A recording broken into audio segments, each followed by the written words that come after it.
பாடி கர்த்தருடைய நாமத்தை மகிமைப்படுத்துவோம். நான் எனக்கு போதித்து நடக்கும் பாதை நாள்தோறும் காட்டுவேன், பயப்படாதே. நான் எனக்கு போதித்து நடக்கும் பாதை நாள்தோறும் காட்டுவேன், பயப்படாதே. ஈசாக்கு விதை விதைத்து 100 மடங்கு அறுவடை செய்தார். ஈசாக்கு விதை விதைத்து 100 மடங்கு அறுவடை செய்தார். உன்னையும் ஆசீர்வதிப்பார், உன்னையும் ஆசீர்வதிப்பார்.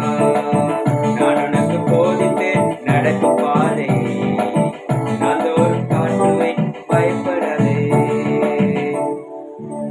கர்த்தருக்கு ஸ்தோத்திரம். இன்றைய தியானம் நீதிமொழியின் புஸ்தகம் 3ஆம் அதிகாரம் 10ஆம் வசனம் சொல்ல போல, அப்பொழுது உன் களஞ்சியல் பூர்ணமாய் நிரம்பும், உன் ஆலைகளில் திராட்சரசம் புரண்டோடும்.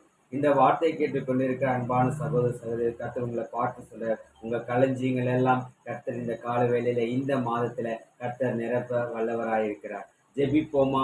அன்புள்ள தகப்பனே, ஆசீர்வதிக்கப்பட்ட இந்த நல்ல நாளுக்கா நன்றியப்பா.